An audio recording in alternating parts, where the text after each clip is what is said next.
Ladies and gentlemen, I hope you have kissed the wives and the foreheads of your kids and put them to bed because y'all ain't seen them until February. It is week one action, and this is your Social Sports Pad Podcast. We return to football, baby! Yeah.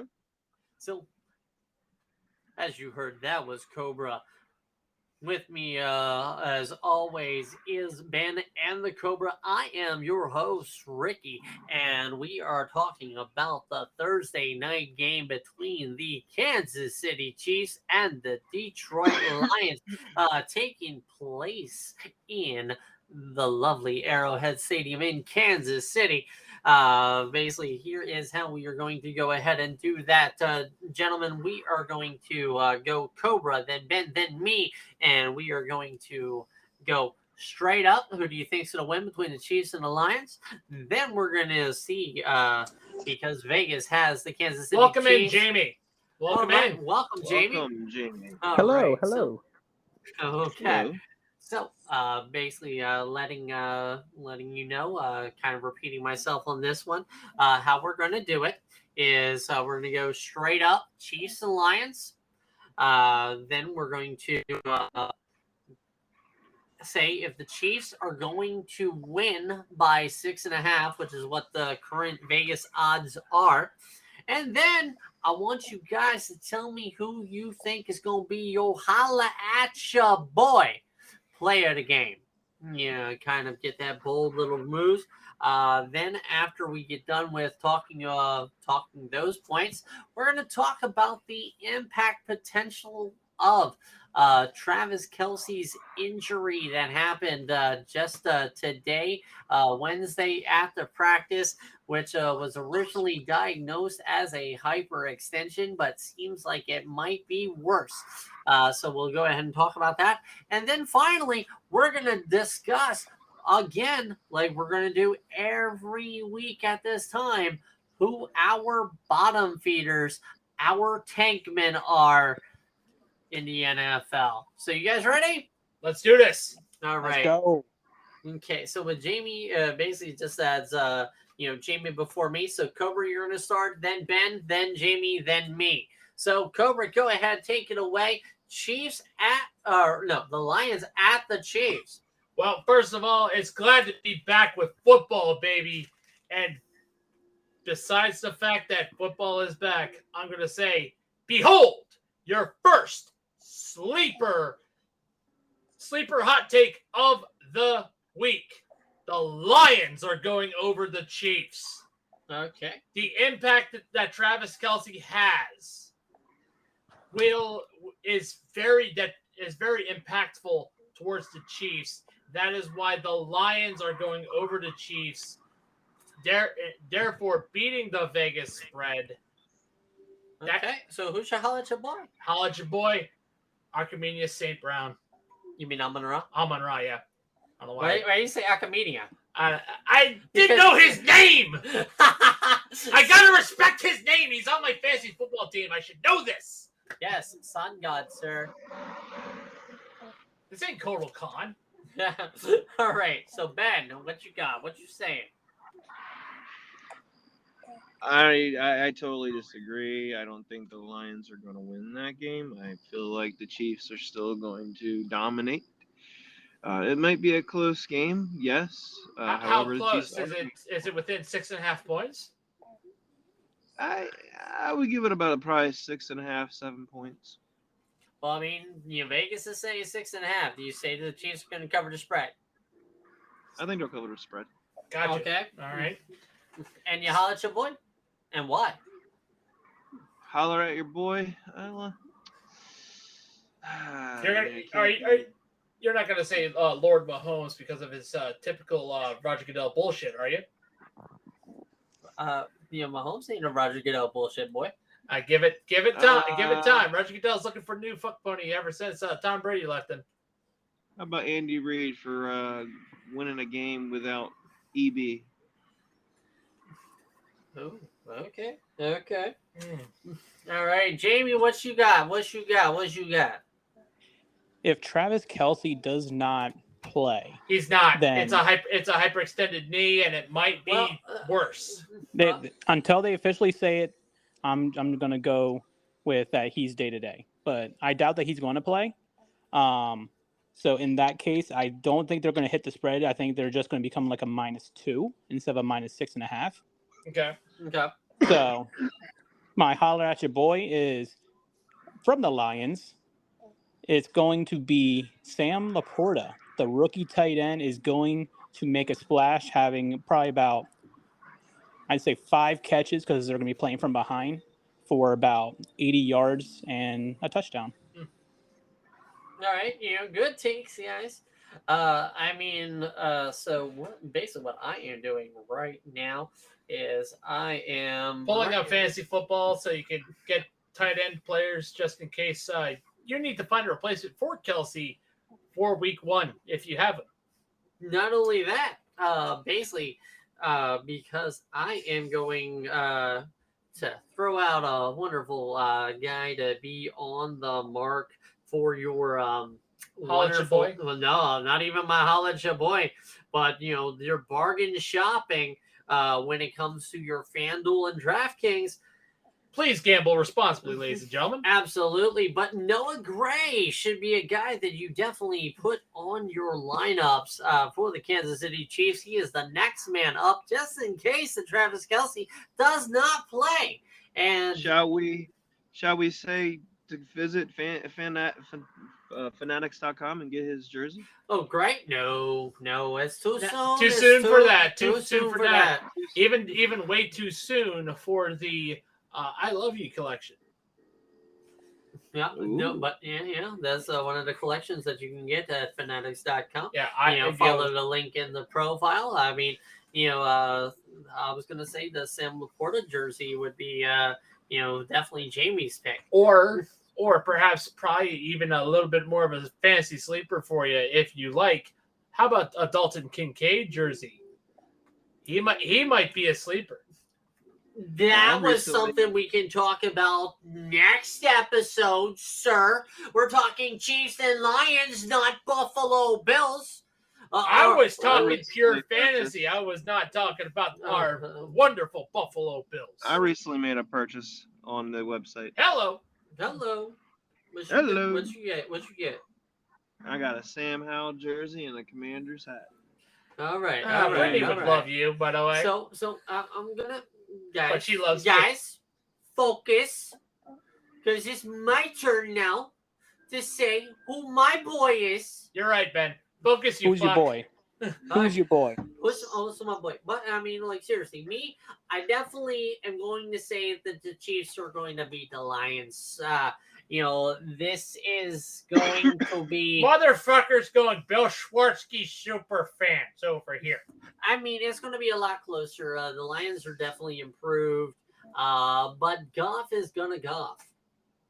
Yeah, it's not easy beating Goff.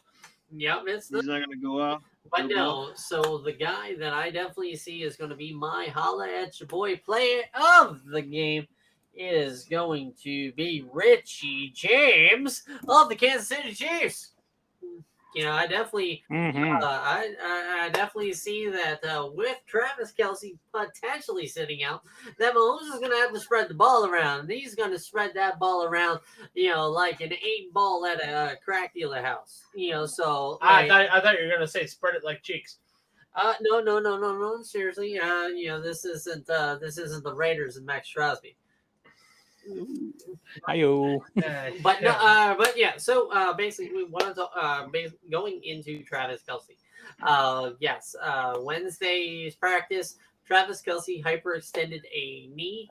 When it was originally diagnosed, but it looks like it's going to be much worse. But he is going to try and test it out on Wednesday.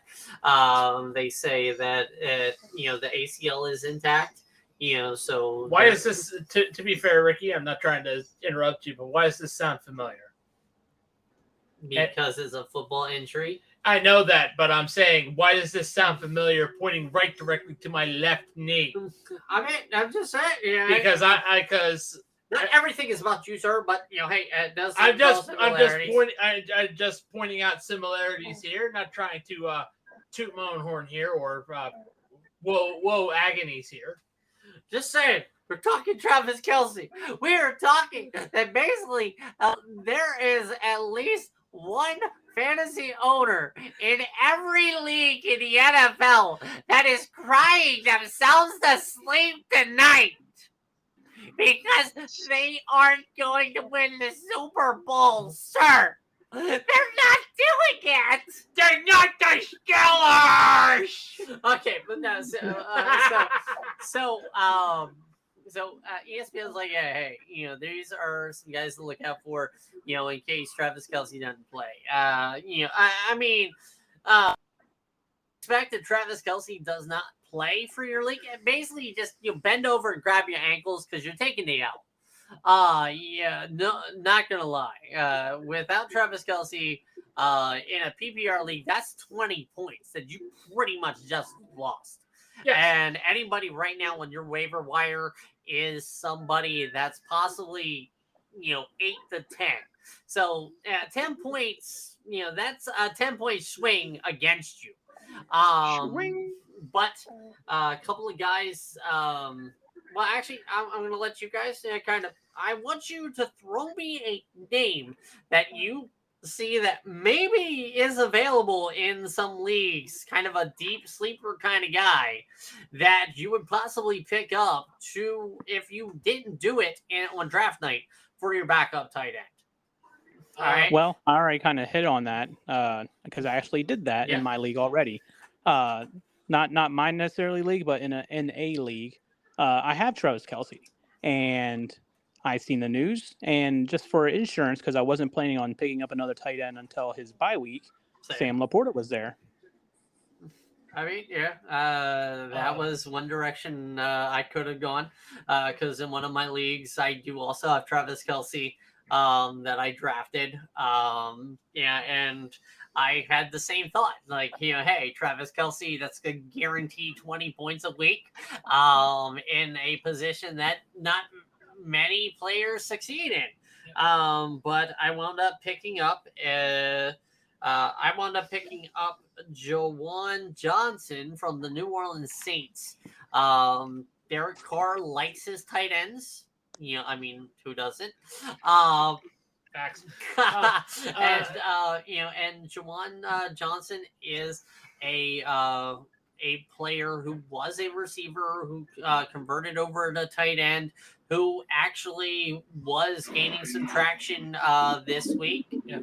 So definitely a good pickup there. Cobra, what do you think? Well, a couple options I do have for you if you have lost Travis Kelce to injury on week 1. I mentioned him earlier. Dalton Kincaid is probably going to be a very good cheap option for you because a lot of people do sleep on rookies. But according to a lot of training camps, Josh Allen really does love Dalton Kincaid. They might use him on the pure wide receiver side of things too, as like a slot or four gap. I mean, that might be a good one. Another one I had as an option was the tight end from the Giants, Waller. Well, I'm not going to lie, Waller is more than likely picked up by everybody. More than likely, yeah. Because would be Kincaid. Yeah.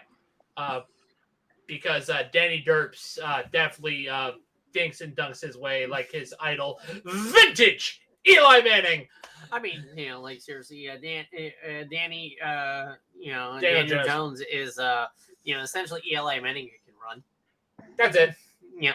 All right, Ben. Because we haven't given Ben a chance, to kind throw. I got one more if Ben doesn't say it. Okay. Yeah. I You mean, want to know who I would pick? not Logan Thomas. No, fuck no. I'd probably just pick up the backup tight end in KC, and then wait until Kelce was healthy. Because Mahomes is going to pull his, he's going to channel Roger Goodell's favorite brandy snifter drinking fuck buddy Tom Brady and dink and dunk his way to bullshit. Yep. And then in about a few years, Roger Goodell will kumbaya circle jerk Patrick Mahomes. So there's that. So yeah, I'm going to also. I got one more. Yep, go ahead. Okay. Yeah, because I got one more that I can possibly say would be a great Yep. one. So I think a great play for this week, because with it being Travis Kelce, all you can really count on is 1 week. Yep. As it stands right now. So I'm going to actually go with Green Bay Packers starting tight end Luke Musgrave. Well, yeah, 'Cause- I've heard good things about Musgrave. Yep, this guy, he and Especially Jordan if you Love listen to have a the good Tom connection. Cressy podcast. Mm-hmm. Him and Jordan Love have a good connection. And when you look at the Green Bay offense, you're going to see a lot of running. You're going to see some passes of Christian Watson. And then it's a giant question mark. And Luke Musgrave at 6'6" and has some speed. He is going to be the red zone target that is not with the last name Watson. Yep, fair. Another name that I was going to actually have two names kind of put out there. They're on the Raiders. All right, because as much as like everybody says that Jimmy Garoppolo is a downgrade over Derek Carr, and possibly could hurt the values of Devontae Adams and Hunter Renfrow. Emphasis on the word hurt. All right. So, yeah, but I mean, he is hurt as well. But Austin Hooper and a guy by the name of Michael Mayer, both of those tight ends, I definitely see could have better years. Well, I mean, Mayer is a rookie that the Raiders did draft in the second round. And Austin Hooper didn't really do much of anything in Tennessee, but Garoppolo, as you saw in San Francisco, had a very good tight end in George Kittle and did well when he connected with Kittle. So both of these boys can possibly get some play. So we have that. We talked about Do you mind if I borrow this for a minute? Yep. And I mean, so you were like, yeah, this is a 1 week thing. Jamie, other than Laporta, what guy, and possibly Musgrave, would be, two decent options, don't you think, for if Kelce were to miss time? What are your thoughts? If Kelce was to miss how long? Time. I mean, if this was something that makes him sit maybe multiple weeks, 3 to 4 weeks, would you count on those guys to kind of carry yourself in the tight end position, or would you possibly hey, maybe throw in myself into a streamer tight end option? Would you trust those guys to plug in? Or would you just okay, let me try and stream? I mean, I obviously, with it, if Kelce is taking some time, then the smart idea is to go the streaming route, just because we don't know what we don't know at this point. We don't know what week 1 will hold. However, I think out of the guys that we had mentioned, I think Laporta has the best chance, just because the Lions are going to be coming from behind in a lot of games. A lot of their games are going to be shootouts because they really did not address their defense as much as they would have liked to. So I think the volume will be there. So I think Laporta will be somebody that you can rely on if he's still on the waiver wire. If not, I do like the Kincaid route. I kind of like what's going on in Washington. I've seen some reports that Logan Thomas is actually trending really well and is trending to start. So he could be a sneaky pick with the upcoming schedule, because Washington, under the Eric Bieniemy scheme, aka Kansas City Chiefs scheme, will be in a lot of close games, and Sam Howell likes to throw the tight ends. All right. I do have a question.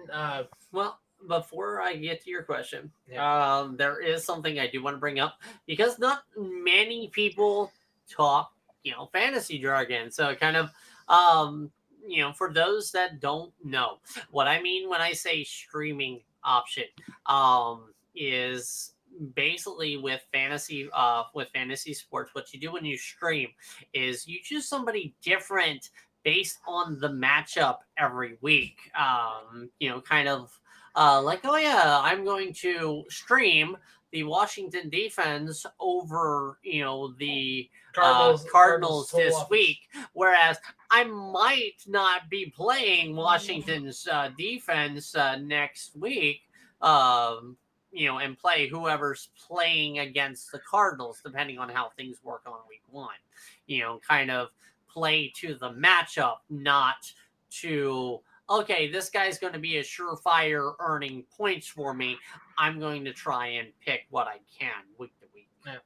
I was just going to ask, do you think that my decision on Dalton Kincaid's a good idea? I don't know. Again, rookie, right? Well, I was going to say rookie, so we don't really know. We don't know if any tweaks were made to the offense of Ken Dorsey. We don't know how week one, for everybody that is watching and playing fantasy, everyone knows week one is fucky. It is the absolute worst week other than week 18 in the NFL to kind of decide where are we going with fantasy. Because this is the kind of year, well, not even this is the kind of year, but this is the week where, like, oh my God, this guy is going to win you a championship, and he's gone. The rest of the year. You just sounded like a Yinzer in that one. Yeah, boy, Kenny Pickett's hands are bigger than his cock. Yeah! I mean, if you really, if you're a Steelers fan looking about the size of that, then go for yourself. Yeah. But hey, whatever works for you. But the main thing that if you want to be a successful fantasy manager in your league is definitely to exercise patience. Week 1 and week 2 are very shit feeling out. Your team is not going to solidify until about week 4. So basically, if somebody has like an off week 1, unless you find yourself like, hey, this guy's a dog in in the week 2 waiver wire, you might want to just hold on because injuries happen. Anything can happen in this league any given Sunday. That is why the NFL stands for not for long.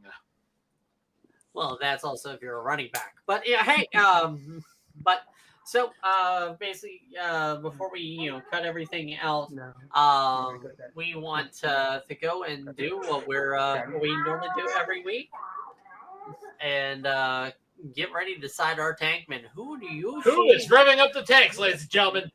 Who is going for? Now I'm trying to remember what his name is. It's like Caleb Williams, the USC quarterback. Yes, Caleb Williams. All right, all right. So yeah, who is going for Caleb Williams, ladies and gentlemen? So basically, give me your tankman. So I will start off with the Cobra. You basically give me your 5-1. Yeah. All right. Fifth worst. And because fifth worst because fuck you, Mark Davis. The Raiders. Okay. Well, before you go for 4, 3, 2, 1, it's gonna be Cobra, Ben, Jamie, then me. Okay. Right. So Cobra, you're number 4. Number 4, Carolina. Okay. Number 3, Arizona. Wow, Cardinals aren't your number 1? Nope. Okay. Number 2, Colts. I think I know what your number 1 is. Texans. Fuck you. Yes. Seriously, number 1 and number 2 will always intersect because 1, fuck you, Jim Irsay, and 2, it's the Texans. They always suck. So those 2 will always intersect. Those are going to be the top two suck squad.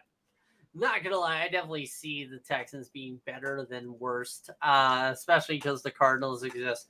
But anyway, You can't trust an Ohio State quarterback. facts. So Ben, give me They're not Shane Falco. number 5. Carolina. Carolina. All right, Panthers. Number 4. Symbol of excellence. Denver. Number 3. Carolina. You already said Carolina. Carolina. Now. I'm sorry, Cardinals. Arizona. Carolina can't be with and I mean, to be fair, the Texans did kind of like draft twice in the top 10 this year, but you know, but that's different. that's different. Yes. Number 2.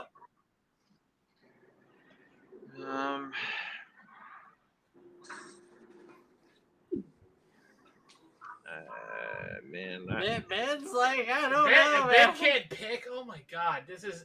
I'm fluctuating between teams, and I'm not sure. I told you how I'm doing it. I know who my top 2 suck squad are. Oh yeah, copy my notes. Did I already say Denver? Yes, you did. Yes, Number 4. Number 2.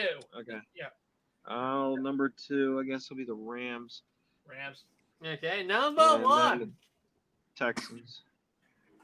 Wow, you got the Colts out of the top 5. Jamie! Oh, that's what I was forgetting. Oh, But I literally told you to copy my homework, and you literally failed. jeez. Oh my That's God. what I meant to say. Colts. Replace the Rams with the Colts. Rams are Rams sick. and Colts. All right. Now we don't have to ship your brain off in a Mayflower All right. truck. Jamie, Ugh, number probably gonna- 5. So number 5, I have the Texans in the number 5 spot. Wow, Because, like really? I said, they've gotten better, and I think they're going to use the CJ Stroud train for a couple years. So I don't think they're going to be in for this year. I think they'll be mostly in for next year. Okay, so number 5 is Texans. Number 4. Symbol of excellence. Number 4 will be the Tampa Bay Buccaneers. Okay. The Baker Mayfield train is going to have a short stop come week 7. Okay. The bakery is open for Baker Mayfield. All right, number 3. Indianapolis Colts, because it's a train wreck, and it's got one way, and it's to an early draft pick. Brown Town. Jim Number Irsay's 2. cocaine pouch. Number 2 will be the Rams. Stafford is going to show that he is no longer this Iron Man. He is a brittle being, along with Cooper Kupp and his leg. And Stafford's cooked. Yep, they're not going to win many games this year. So Sean McVay is going to look for his quarterback of the future. Number 1. Arizona. They may say that Kyler Murray is their team captain because he's their franchise, but Caleb Williams will be their quarterback next year. Stay away from the Fortnite, ladies and gentlemen. All right, so ladies and gentlemen, here comes my wonderful selection of picks. Ladies and gentlemen, number 5. Number 5. I am actually going to go ahead and go with the Raiders. All right. Yep. I have no belief in Josh McDaniels. Obviously. 'cause Number 4 it's symbol of excellence. will be the Bucks. Honestly, I think the Bucks are just way too old right now. And as things showed last year, their core, Mike Evans and Chris Godwin, they could not stay healthy. Baker Mayfield can't hit the broadside of a barn unless he's getting off the plane. You know, basically. And to be fair, the Buccaneers had a losing record with Tom Brady. An aged Tom Brady. Regardless, okay. Tom Brady. Number 3 is going to be the Colts. Fuck you, Jim Irsay. Not gonna lie, like the Colts, yeah, they're gonna be bad this year, but there's 2 guys that are just gonna be as bad. Number 2 is going to be the Cardinals, because as much as they are working hard to tank, they are not going to be able to tank. They're going to pull an Arizona Cardinals on it. And number 1 will be the Los Angeles Rams. Therefore, the Los Angeles Rams pull a Santonio Holmes on the tank. Yeah. So my reason behind the Rams, if if McVay keeps his job this year, No. which not gonna lie, I definitely see that happening. Because the Rams, they didn't trade away this pick this year. So if not McVay, then Cliff Kingsbury is gone. Nope, Kingsbury's already gone. Yeah. In Arizona. Is replaced with Gannon. I think he was like a coordinator of the Eagles. Yeah. Which that's another can of worms that needs to be addressed. Like only a brick wall can stop you. It's basically all the let's go ahead and interview coaches of playoff teams. That needs to fucking stop. Coordinators. Again. Because that happened to Buffalo, that happened to Philly, that happened. That's happened with every kind of like losing kind of squad. Is their coordinator, hey, I'm going to interview for this job, and their team kind of like does not prepare or anything for it. Yeah, again, it's Leslie Frazier as well, but still. Well, either way, I mean, Frazier and Dorsey, interviewed, and Dable and Frazier did it the year before. Yeah. But that's also like, that's only coaching. The players play on the field, things like that. Yeah. That's, I guess your kind of argument in there for there. But again, you need to be prepared. You need to implement game plans. You need to not be distracted in the playoffs. Facts. Because you play the game to win, not to be the coach of a losing team next year. No. So anyway, that is our tank bin. It looks like that things are kind of getting a little bit differentiated as things start to get muddled in the bottom going into week 1. We shall see which of these teams stick around in the bottom. Now, I will say next week, if any of these teams are winners, they are not allowed to be in the bottom 5 next year or next week, gentlemen. All right. So we're basing it off of week 1's performance. So I'm just saying, this is going to be an ever-changing flux grouping. All I gotta say to that argument is, Ricky, Carolina, I know, 1-15. They won against Minnesota week 1, and they kept losing every fucking game by a field goal. I mean, hey. That is definitely the Cleveland Browns version of the Carolina Panthers. But again, this is the NFL, gentlemen. You play the game to win, and you gotta win. I think wasn't that who did they get that year? Julius Peppers. Okay, I mean that was a pretty good pickup there. So, hey, whatever. Because that was I think that was the year of the expansion. That's the expansion draft. No, that wasn't. Oh, yeah. No, that was like 2003. Because they, them and the Jags did pretty decent like the first 2 years almost. But ladies and gentlemen, thank you again. Always, we are definitely always trying to do better. Be sure to to leave a review. To continue listening in. Spread to your friends. The Social Sports Pad Podcast. Because we definitely looking to grow and make this a more consistent thing for you guys as this season progresses. So anything anybody wants to kind of add about these two before we go and dress everything off? Okay, well, if nobody has everything, Jamie, thank you for coming in. And for Ben and the Cobra, I am your host, Ricky, and we are both wishing you a good night, good week, and always a good season. Thank you.